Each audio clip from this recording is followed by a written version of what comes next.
మీ business ను develop చేసుకోవాలి అనుకుంటున్నారా? మీ పరపతిని పెంచుకోవాలి అనుకుంటున్నారా? అయితే ఓకే టీవీ ద్వారా L band, aston band ad, scrolling ad, ad with voice overs, logo bug, video ads ద్వారా మీ యాడ్స్ ను పబ్లిష్ చేసుకోండి. సంప్రదించవలసిన ఫోన్ నెంబర్ 8520917933. ఈరోజు మల్లారెడ్డిని ఎందుకు ఎరాజ్ చేస్తున్నారు? మల్లారెడ్డి పార్టీ మారా మారా మారా అనుకుంటూ మల్లారెడ్డి కాలేజ్ అంతకుముందు చాలాసార్లు మేము మాట్లాడినాం మల్లారెడ్డి గురించి. సో అనేక రకాలుగా చాలామంది ట్రోల్ చేసిండ్రు. ఈ రేవంత్ రెడ్డి గారికి మల్లారెడ్డికి 1000 కోట్లు, మరి 1000 కోట్లుకి ఇచ్చి సెటిల్ చేసుకుంటామన్న టాపిక్ ఎందుకు వచ్చింది?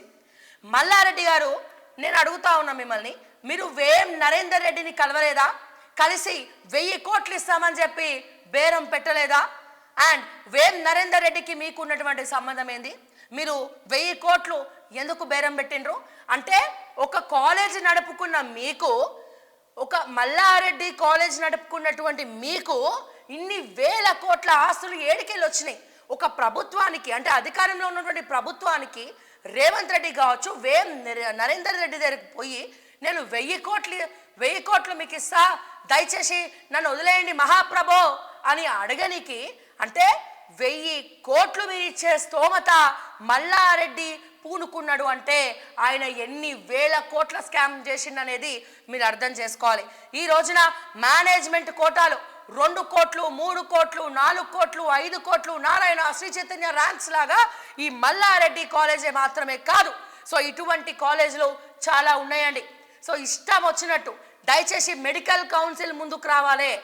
ఇన్ని వేల కోట్ల రూపాయలు దందా చేసి విద్యార్థులు ఇచ్చినటువంటి, తల్లిదండ్రులు ఇచ్చినటువంటి కేవలం మేనేజ్మెంట్ కోటా ద్వారానే కొన్ని వేల కోట్ల రూపాయలు సంపాదించినటువంటి మల్లారెడ్డి ఈ రోజున 1000 కోట్లు ఒక మంత్రికి ఉన్నాయి అంటే ఏ రకంగా ఆలోచించాలంటే, ఒక మంత్రిగా ఉన్నటువంటి అతనికి ఈయన అధికారం అడ్డు పెట్టుకొని చెయ్యని దందా లేదు. తెలంగాణ ప్రజలారా మీరు గుర్తు చేసుకోండి, టీడీపీలో ఉంటే చంద్రబాబు చంద్రబాబు తోపు ఊపు, ఇక అబ్బో ఏం పొగిడిండు. మళ్ళీ మొన్నటిదాకా బీఆర్ఎస్లో ఉంటే ఇక కేసీఆర్ జోలికి వస్తే బిడా ఖబర్దార్ అని తొడగొట్టిండు. ఇప్పుడు మళ్ళా రేవంత్ రెడ్డి దగ్గరకు పోయి 1000 కోట్ల బేరం పెట్టి వేం నరేందర్ దగ్గరకు పోయి 1000 కోట్లు ఇస్తామని అంటే ఆ బేరం కుదరలే. ఇక పోయి వాళ్ళ ఆఫీస్, వాళ్ళ ఏదైతే కబ్జా పెట్టి కాలేజ్ కట్టిండో ఆ కాలేజ్ని బుల్డోజర్ పెట్టి కుళ్ళగొట్టిండు. సరే, మరి డీకే శివకుమార్ ఈ వేం నరేందర్ రెడ్డి వల్ల కూడా కాలే. ఇక రేవంత్ రెడ్డికి ఈయనకి ఏళ్ళు చెడింది. ఈయన పోయి డీకే శివకుమార్ని కలిసిండు. ఎందుకు? దయచేసి మీకు చేతులెత్తి మొక్కుతా, నా కాలేజ్ల జోలికి రాకండి, నా బిజినెస్ల జోలికి రాకండి, మీకు 1000 కోట్లు అంటే 1000 కోట్లు, ఎన్ని కోట్లు అంటే అన్ని కోట్లు ఇస్తా, దయచేసి సెటిల్ చేసుకోండి అని చెప్పి అడిగిండు. నేను అడుగుతా ఉన్నా, ఎస్, ప్రతి ఒక్కడు కూడా ఫండింగ్ ఇచ్చి జాయిన్ అవుతాడు. మీ బిజినెస్లని కాపాడుకోవడానికి సిగ్గు లేకుండా రాజకీయాన్ని, రాజకీయ నాయకులను, పార్టీలను ఏ రకంగా బిజినెస్ మ్యాన్స్ వాడుకుంటున్నారు అంటే నిజంగా సిగ్గుచేటు. తెలంగాణ ప్రజలు అసలు తెలంగాణలో ఏం జరుగుతుంది అనేది ఒకసారి ఆలోచించాల్సినటువంటి అవసరం ఉన్నది. అంటే ఒక మల్లారెడ్డి యూనివర్సిటీ నడుపుతున్నటువంటి మంత్రి, మాజీ మంత్రి మల్లారెడ్డికి 1000 కోట్లు ఇచ్చేటువంటి స్తోమత ఏడికెళ్ళి వచ్చింది? నిజంగా పాలమిన, పూలమిన, పెరగమిన, గడిది గుడ్డమిన అంటే అన్ని కోట్లు ఎట్లా సంపాదించిండు? సో ఇవన్నీ కూడా ఒక క్వశ్చన్ మార్క్. మీకు తెలుసా లేదో, గతంలో ఈ మల్లారెడ్డి కాలేజ్లో రైడ్స్ జరిగినప్పుడు హాట్ క్యాష్ వాళ్ళ కాలేజ్లో 100 కోట్ల రూపాయల క్యాష్ దొరికింది. నేను చెప్పేది 1 కోట్లో, 10 కోట్లో, 20 కోట్లో, 30 కోట్లో కాదు, 100 కోట్లు క్యాష్ దొరికింది మల్లారెడ్డి కాలేజ్లో. మరి ఆ 100 కోట్లకు లెక్క చెప్పే దమ్ము, తరిక మల్లారెడ్డి దగ్గర ఉందా? ఈ రోజున మరి అదే మల్లారెడ్డి అమ్ముడు పోయి సిగ్గు లేకుండా మళ్ళీ పోయి ఆడ పోయి 1000 కోట్లు ఇస్తానంటావు. 1000 కోట్లకు బేరం పెడతారా? ఆ 1000 కోట్లు కూడా సరిపోలే. అందుకే మల్లారెడ్డిని తీసుకుంటలేరు కాంగ్రెస్లకి. ముప్పతిప్పలు పెట్టి పెట్టి పెట్టి పెట్టి ఇగో సాటిస్ఫై అయిన తర్వాత 1000 కోట్లు కాస్త 2000 కోట్లు అయిన తర్వాత అప్పుడు మల్లారెడ్డిని పిలుస్తారు. అసలు నీ కాలేజీలో అన్ని కోట్లు, ఒక్క కాలేజ్ అడ్డు పెట్టుకొని, బిజినెస్లు అడ్డు పెట్టుకొని అన్ని కోట్లు ఏడికెళ్ళి తెచ్చినావు. అండ్ అట్లనే నువ్వు ఇచ్చిన బంపర్ ఆఫర్ ఏందో చెప్పాలనా? 17 ఎంపీ స్థానాలు ఏవేవైతే కాంగ్రెస్ ఎవడెవడైతే నించుంటుండో వాళ్ళందరికీ కూడా నేనే ఖర్చు పెడతా రానున్న లోక్సభలా అని చెప్పినావు.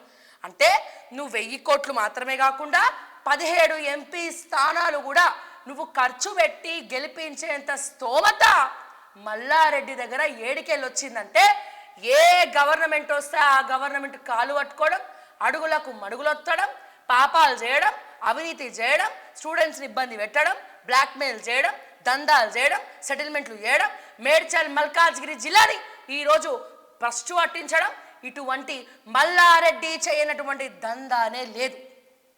సో ఇంతకి దిగజారిపోయినరు వీళ్ళు, ఇంతకి దిగజారిపోయినరు. సో వీళ్ళందరినీ ఇటువంటి వాళ్ళని ఎంటర్టైన్ చేసి బీఆర్ఎస్ కూడా సంకనాకిపోయింది.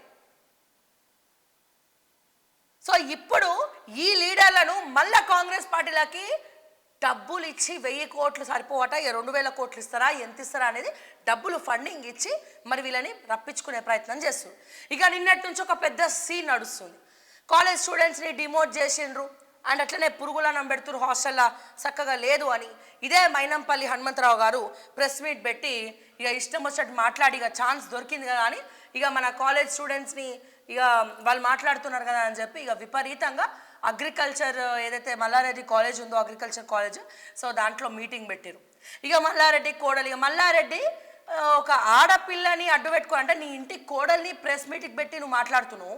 ఇది వరకు ప్రతి ఒక్క సీఎంని పొగిడినావు కదా, నా కేసీఆర్ దేవుడు, ఎవడన్నా రండి తొడగొడతా, తొడ విరగొడతా, కాలు ఇరగొడతా, అది ఇరగొడతా అని మల్లారెడ్డి మాట్లాడినప్పుడు మరి ఇప్పుడు ఇన్ని మాటలు మైనంపల్లి హనుమంతరావు మాట్లాడుతుంటే నీకు కొంచెం కూడా బాగా భయం ఎత్తున్నట్టుంది. నీ కోడల్ని ప్రెస్ మీటింగ్ పెట్టి నువ్వు మాట్లాడిస్తున్నావు ఈ రోజున. అంటే మంచి జరుగుతానేమో నువ్వు ఉంటావు, చెడు జరుగుతానేమో నీ ఇంటికి కోడల్ని ముందర పెట్టి మాట్లాడతావు. అప్పట్లో కూడా ఏదో రెడ్డిల కోడలు, ఆ కోడలు, ఈ కోడలు అని చెప్పి ఏదేదో మాట్లాడినావు, సుత్తేసినావు. మొత్తం అందరు కూడా మీ రెడ్డిలే మిమ్మల్ని చీ అని చెప్పి తుంచేటువంటి పరిస్థితికి దిగజార్చుకున్నావు. నీ నోటి దురద ఎక్కువైపోయి. సో ఇటువంటి పరిస్థితి అంటే నీ కోడల్ని అడ్డు పెట్టుకొని మైనంపల్లి అడిగే ప్రశ్నలకు, నీ కాలేజ్ స్టూడెంట్స్ అడిగే ప్రశ్నలకు సమాధానం చెప్పే ధైర్యం చావ నీకు లేక నీ కోడల్ని అడ్డు పెట్టుకొని ప్రెస్ మీట్లల్లో మాట్లాడిస్తున్నావు. మరి ఇప్పుడు ఎందుకో నెంబర్ 1 డిజిటల్ మీడియా మొత్తం మీ ఇల్లు ఎట్లుంది, గోడ మీద బల్ల ఎట్లుంది, ఆ ఫోటో ఎట్లుంది, నీ కొడుకిల్లు ఎట్లుంది, నీ అల్లుడేళ్ళు ఎట్లుంది అనేది నెంబర్ 1 డిజిటల్ మీడియా తోటి హోమ్ టూర్లు వేపిస్తావు కదా. హోమ్ టూర్లు, భజన బ్యాచ్, జరింత ఫండింగ్ ఇచ్చుడు, జరింత భజన చేసుడు, జరింత ఫండింగ్ ఇచ్చుడు, జరింత భజన చేసుడు. ఈ పిచ్చోళ్ళు కాకపోతే అట్లాంటి వీడియోలు చూసిన వాళ్ళు కూడా అబ్బా ఎంత అద్భుతంగా కట్టిండ్రు మీ ఇల్లు అని చెప్పి యాంకర్ అడగడము, ఈమెమో ఇది అక్కడి నుంచి తెప్పించామండి, ఇది ఇక్కడి నుంచి తెప్పించామండి అని చెప్పి చాలా అద్భుతంగా, నీట్గా, క్యూట్గా, చాలా స్వీట్గా చెప్పడము. అంతేగాని తెలంగాణ ప్రజలకి చిన్న డౌట్ కూడా ఎక్కడ కూడా ఎవరికి రాలేదా? అరే ఇంత పెద్ద ఇల్లు, లంకంత కొంప, మల్లారెడ్డికి ఒక ఇల్లు, వాళ్ళ కోడలికి ఒక ఇల్లు, వాళ్ళ కొడుకుకి ఒక ఇల్లు, వాళ్ళ అల్లుడికి ఒక ఇల్లు, వాళ్ళ బిడ్డకు ఒక ఇల్లు. సో ఇన్ని ఇల్లులు ఏడికెళ్ళి వచ్చినాయిరా నాయన, నీ ఇల్లు లోపల ఇంద్రభవనం లాగా ఉందట. మరి అదే ఇంద్రభవనం లాగా ఉన్న ఇల్లుని చూసి ఆశ్చర్యపోతురు కానీ అబ్బా ఇంద్రభవనం లాగా ఉందని చెప్పి అంటుండ్రు. కానీ ఈ ఇంద్రభవనం ఇల్లు ఎట్లా కట్టినో, పైసలు ఏడికెళ్ళి వచ్చినాయి అని చెప్పి ఎందుకో ఆ నెంబర్ 1 డిజిటల్ మీడియా అడగదు. పైసా హే పరమాత్మ సార్. ఇప్పటికైనా తెలంగాణ ప్రజలారా కళ్ళు తెరుచుకోండి, కళ్ళు తెరుచుకోండి. ఎస్, హోమ్ టూర్లు చూడండి, నేను వద్దనట్లే, ఎందుకంటే మేము కూడా చేస్తాం, హోమ్ టూర్ అనేది చేస్తాం. కానీ నేనేమంటున్నా, దాంతోపాటు ఒక పేద గుడిసె, పేదోడి ఎట్లా ఉంది, అట్లాంటి పరిస్థితి ఎందుకు వచ్చింది అట్లా?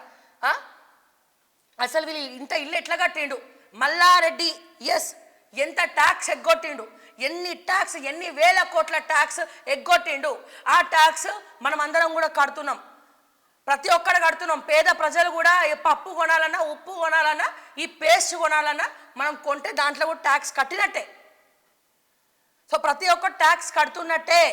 మీ ట్యాక్స్ని, మనం కట్టే ట్యాక్స్ని వీళ్ళు కొన్ని వేల కోట్లతోటి ఇంద్రభవనాలు కట్టుకొని హోమ్ టూర్లు ఇచ్చి స్టైలిష్గా మల్లారెడ్డికి ఒక ఇల్లు, మల్లారెడ్డి కోడలికి ఒక ఇల్లు, మల్లారెడ్డి కొడుకుకి ఒక ఇల్లు, మళ్ళీ ఆడేదో కొండలు ఉన్నాయి. వావ్, ఎంత అద్భుతంగా ఉన్నాయి కొండలు. నీకు లేవా న్యాచురల్గా? నువ్వు ఎక్కడ కొంచెం లోపలికో, మా కరీంనగరు అటు సైడ్ లోపలికి పోతే అద్భుతమైనటువంటి కొండలు కనబడతాయి న్యాచురల్గా. వాళ్ళ ఇంట్లో పెట్టినటువంటి 2 కొండలే నీకు కనబడాలనా? ఏం చేస్తారనేది అర్థం కాదు. కానీ ఇన్ని కోట్లు ఏడికెళ్ళి వచ్చినాయి. ఈ రోజున ఒక పార్టీకి లోక్సభ ఎన్నికలకు 17 ఎంపీ స్థానాలకు కూడా నేనే ఫండింగ్ ఇస్తా అని చెప్పి మల్లారెడ్డి ఆఫర్ ఇచ్చి, అది కాకుండా 1000 కోట్లు ఇస్తా అని ఆఫర్ ఇచ్చి మరి పార్టీలో జాయిన్ అవుతా అంటున్నాడంటే మల్లారెడ్డి ఎంతమందిని దోచుక తిన్నాడు, ఎన్ని సెటిల్మెంట్లు చేసిండు, ఎన్ని కబ్జాలు చేసిండు, ఎంతమంది జీవితాలు నాశనం చేసిండు. మల్లారెడ్డి ఒక చిన్న పాప రేపైతే నువ్వు ఆమె చెరువులో జారి పడిందని చెప్పి కేసు మొత్తం రివర్స్ చేసినావు. గంజాయి మూక నువ్వు ఎమ్మెల్యేగా ఉన్నటువంటి ఏరియాలో ఆ ఆడపిల్ల 8 ఏళ్ల బాలిక ఉసురు ఖచ్చితంగా నీకు తగులుతుంది మల్లారెడ్డి. ఎన్నో రోజులు నువ్వైతే ఇట్లుండవు. అండ్ ఇంత చేసినాక ఇటువంటి పర్సన్ని ట్యాక్స్ గురించి క్వశ్చన్ చేయకుండా 1000 కోట్లు 17 ఎంపీ స్థానాలకు 17 లోక్సభ స్థానాలకు నేనే ఖర్చు పెట్టుకుంటా అన్న మల్లారెడ్డిని మీ పార్టీలలో జాయిన్ చేసుకుంటే ఓట్లు వేసేటోడు కూడా వేయడు. జనాలకు అన్నీ తెలుసు, అన్నీ క్లియర్గా తెలుసు. ఇక ఆలోచించుకోండి ఏది మంచో ఏది చెడో. అండ్ వీళ్ళు ఇట్లా ఫండింగ్ ఇవ్వగానే పునీతులు అయిపోతారు, ఫండింగ్ ఇవ్వగానే పునీతులు అయిపోతారు. ఈ బుల్డోజర్ పెట్టి కాలేజ్ కులగొట్టినామన్నారు. ఇంకా ఎన్నో ఎన్నో ఎన్నో కబ్జాలు పెట్టినటువంటి ఈ మల్లారెడ్డి ఆఖరికి ఒక సీనియర్ జర్నలిస్ట్ అని చెప్పుకునేవాడు కూడా మల్లారెడ్డితో చేతులు కలిపి ఇప్పటి వరకు ఒక మాట కూడా మాట్లాడతలేడు. ఎక్కడ న్యాయమండి? ఎవరు ప్రశ్నించరా? తెలంగాణ ప్రజలు సైలెంట్గా ఉన్నంత కాలం ఖచ్చితంగా ఇంకా వీళ్ళు ఇటువంటి దరిద్రాలు నీచాలు చేసుకుంటూనే పోతాడు. వాడు పోతే వీడు, వీడు పోతే వాడు, వాడు పోతే వీడు, ఈ పార్టీ పోతే ఆ పార్టీ, ఆ పార్టీ పోతే ఆ పార్టీ, ఆ పార్టీ పోతే ఆ పార్టీ వస్తూనే ఉంటాయి. తెలంగాణ ప్రజల పరిస్థితి మాత్రం ఇట్లనే ఉంటుంది. మన పేరు చెప్పుకొని ఏమనంటే తెలంగాణ ఆత్మగౌరవం దెబ్బతిన్నది. మనం పోయి షోలో చెప్పినాం మా ఆత్మగౌరవం దెబ్బతిన్నదని. లీడర్లు ఎప్పుడన్నా వచ్చి మాట్లాడినరా? జనాల మధ్యలో ఉన్న లీడర్ ఎక్కడున్నాడు? చూపియండి ఒక్క లీడర్ని. సో దయచేసి ఇటువంటి లీడర్లను ఎంకరేజ్ చేయకండి. అంతే. మళ్ళీ ఎంపీ టికెట్ ఇవ్వాలంట వాళ్ళ కొడుకుకి. పొట్టిప్తే అక్షరం రాదు, మాట్లాడానికి రాదు, ఎంపీ టికెట్ ఇవ్వాలన్నట. సెలబ్రిటీలను వాళ్ళని పిలిపించుకొని కాలేజ్లో 2-3 డాన్సులు చేస్తే అయిపోయి కాలేజ్ ది ఫేమస్. కానీ మేనేజ్మెంట్ కోటా సంగతి ఏంది? మల్లారెడ్డి కాలేజ్లో 2 అమ్మాయిలు సూసైడ్ చేసుకున్నారు, దాని సంగతి ఏంది? ఆ వీడియోలు ఆడియోలు అవన్నీ కూడా ఎందుకు బయట పెడతలేరు? ఎవడెవడు అమ్ముడు వేడు? కేవలం మల్లారెడ్డి మాత్రమే కాదు, మల్లారెడ్డితో పాటు పల్లా రాజేశ్వర్ రెడ్డి యూనివర్సిటీ ఏదైతే ఉందో అతని యూనివర్సిటీలో కూడా మీరు రైడ్స్ చేయండి దమ్ముంటాయని చెప్పి నేను మరొకసారి మీకు తెలియజేస్తున్నా. పక్కన రెడ్డి అని తోకుండగానే వదిలేయాలి, హమీ తుమి ఏకే అంటే కాదు. ప్రజలకు సమాధానం చెప్పాలి. ప్రజలు అన్నీ కూడా చూస్తూ ఉన్నారు, ఓట్ల రూపంలో బుద్ధి చెప్తా ఉన్నారు. ఇక ఈ మల్లారెడ్డి సంగతి ఏందో ఇక మీరే చూసుకోండి. ఈ రోజున నేను చెప్పాలంటే బాధ అవుతా ఉంది. ఎందుకు శ్రావ్య అరుస్తున్నావు అంటే ఎస్, ఆవేశం వస్తుంది, బాధ వస్తూ ఉంది. ఎవరి కోసం రా ఇంత కొట్లాడింది అనిపిస్తూ ఉంది. ఏ రాయైతే ఇంద్రాబాయి నెత్తి వల్ల కొట్టుకోవాలనిపిస్తూ ఉంది. ఇంకా మారాల్సింది ప్రభుత్వాలు కాదు, మారాల్సింది ప్రజలు అని చెప్పి అర్థమవుతోంది. ఈ ప్రజలు ఎప్పుడైతే ప్రతి ఒక్కటి లైట్ తీసుకుంటారో, ప్రతి ఒక్క ఇష్యూని రేజ్ చేయకుండా మాట్లాడతాడో, పక్కింట్లే కబ్జా జరిగితే నాకెందుకులే అంటాడో, ఎదురింట్లే ఎవరికన్నా రోగం వస్తే నాకెందుకులే అంటాడో, గవర్నమెంట్ ఎక్కడన్నా లంచం తీసుకుంటుంటే నాకెందుకు అని అంటాడో, అప్పుడు ఖచ్చితంగా అది ఆటోమేటిక్గా నాకెందుకు అంటే ప్రభుత్వానికి సంబంధించిన సొమ్ముల నువ్వు కూడా ట్యాక్స్ కడుతున్నావు. దయచేసి ఒకటి అర్థం చేసుకో.